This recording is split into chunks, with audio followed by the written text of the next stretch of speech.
ENB awards में UP तक की धूम। UPTak.in ने जीता बेस्ट रीजनल वेबसाइट का अवार्ड। आपका बहुत बहुत शुक्रिया। जहां ये हमारे मुस्लिम भाइयों का त्यौहार है, वो आज के बैठते हैं, रोज़ा अफ्तारी कराते हैं, वहीं उनके मित्र सहयोगी साथी आते हैं। यही हमारी देश की, समाज की और ख़ासकर लखनऊ की पहचाने के सब मिलकर के रहते हैं। यही हमारी गंगा जमनी तहजीब है। सरकार ने पार्टी कार्यालय के सामने पता नहीं क्यों रोज़ा अफ्तारी के समय सीवर लाइन डालने का फैसला लिया। ये सरकार ही ऐसी है, ये सरकार ऐसी है। अगर कोई अच्छा काम करना चाहेगा, उस काम को न होने के लिए कोई तरीका ढूंढेगा। रोज़ा अफ्तारी की बहुत बधाई। और लखनऊ की तहजीब में ये जो गंगा जमनी तहजीब है, जिसमें किसी धर्म को मानने वाले लोग हैं, एक बार इकट्ठे हो जाते हैं। जहां ये हमारे मुस्लिम भाइयों का त्यौहार है, वो आज के बैठते हैं, रोज़ा अफ्तारी कराते हैं, वहीं उनके मित्र सहयोगी साथी आते हैं। यही हमारी देश की, समाज की और ख़ासकर लखनऊ की पहचाने के सब मिलकर के रहते हैं। यही हमारी गंगा जमनी तहजीब है। और हमारी कोशिश होनी चाहिए कि इस तहजीब को और आगे बढ़ाएं। आने वाली पीढ़ी भी मिलकर के रहे, एक दूसरे का सहयोग करे, एक दूसरे का साथ दे, दुख तकलीफ परेशानी में एक दूसरे के साथ खड़े दिखाई दें। अखिलेश जी, समाजवादी पार्टी हमेशा रोजा इफ्तार की दावत करती है, अब की बार नहीं की। ये सवाल बहुत अच्छा पूछा आपने। अगली बार कराऊंगा। और इस बार इसलिए नहीं हुआ, सरकार ने पार्टी कार्यालय के सामने पता नहीं क्यों रोज़ा अफ्तारी के समय सीवर लाइन डालने का फैसला लिया। ये सरकार ही ऐसी है, ये सरकार ऐसी है।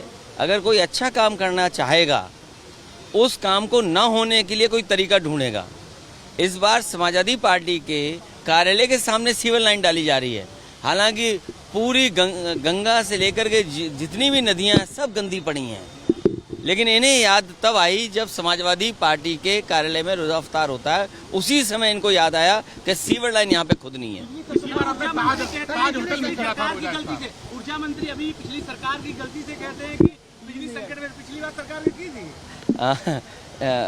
मंत्री जी भूल गए, हो सकता है बिजली चली गई हो इसलिए भूल गए हों। जो कारखाने उन्होंने लिखे हैं अपने ट्वीट में, तीनों के तीनों कारखाने समाजवादी सरकार के बनवाए हुए हैं।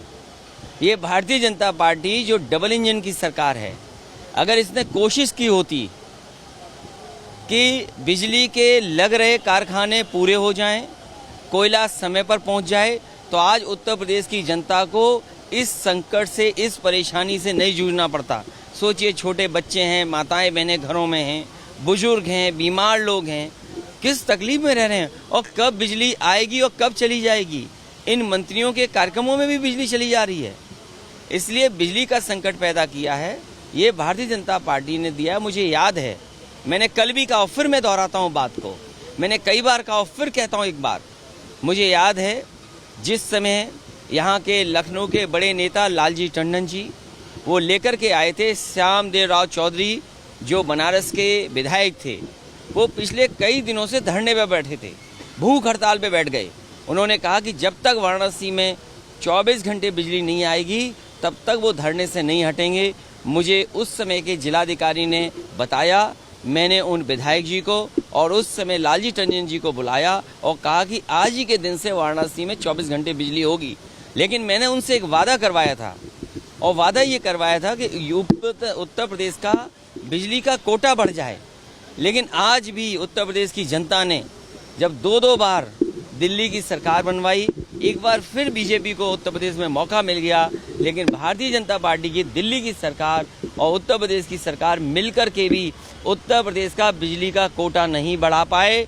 अगर इन्होंने तैयारी की होती बिजली खरीदने की, तो शायद उत्तर प्रदेश को अंधेरे में नहीं रहना पड़ता।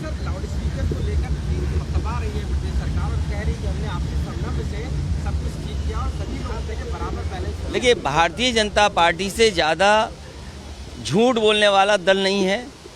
याद कीजिए, उन्होंने वैध अवैध की बात की थी स्लॉटर हाउस को लेकर के, लेकिन एक्सपोर्ट में नंबर 1 कर दिया देश को। ये जो लाउड स्पीकर वाली जानबूझ करके लेकर के आए हैं, वो जानते हैं कि अगर बेरोजगारी की बात करेंगे और बेरोजगारी के आंकड़े देने पड़ेंगे तो बेरोजगारी के आंकड़े नहीं है। आज भी नौजवान लखनऊ में भारतीय जनता पार्टी के कार्यालय के सामने जाकर के अपनी नौकरी की मांग कर रहे हैं। सोचो ने लाठी खानी पड़ी, और यही नहीं, पिछले 5 साल में न जाने कितने नौजवानों को लाठी खानी पड़ी, लाठी खा करके अपमानित होना पड़ा। और आज कई नौजवान ऐसे हैं जो सुनने में मिलता है और खबरें आती हैं कि वो आत्महत्या तक कर रहे हैं। इसलिए सरकार जानबूझ करके लाउड स्पीकर पे बहस छेड़ना चाहती है।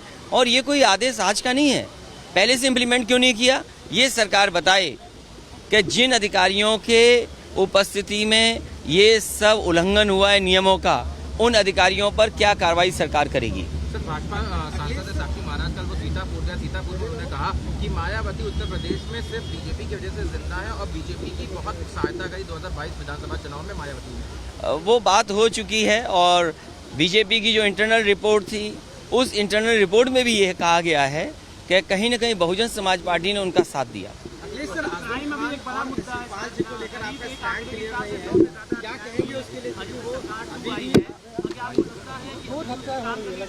ये हमारे दाएं वाले साथी ने आपका सवाल भुलवा दिया। असल में क्राइम की बात कर रहा था, आप लगातार ट्वीट कर रहे हैं अपराधनामा 2, 3, 4, तो डेटा लगातार इंक्रीज कर रहा है सर।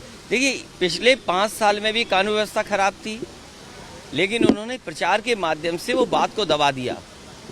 आंकड़े कभी सरकार ने पेश नहीं किए। जो आंकड़े दिल्ली की सरकार के पास हैं, उसमें कानून व्यवस्था सबसे ज़्यादा खराब है उत्तर प्रदेश की। और आज तो देखने को मिल रही है कब किसकी हत्या हो जाए, कहाँ डबल मर्डर हो जाए, कहाँ खेती को लेकर के, ज़मीन को लेकर के ये हो जाए। इसीलिए कानून व्यवस्था पर बहस न हो, लोगों के ऊपर जो अन्याय हो रहा है उस पर बहस न हो, इसीलिए सरकार ये बुलडोजर चला रही है। और सवाल बुलडोजर का अगर है तो वो दल देख करके, जाति देख करके और ये देख करके कि मुसलमान का है, इसलिए बुलडोजर चलेगा।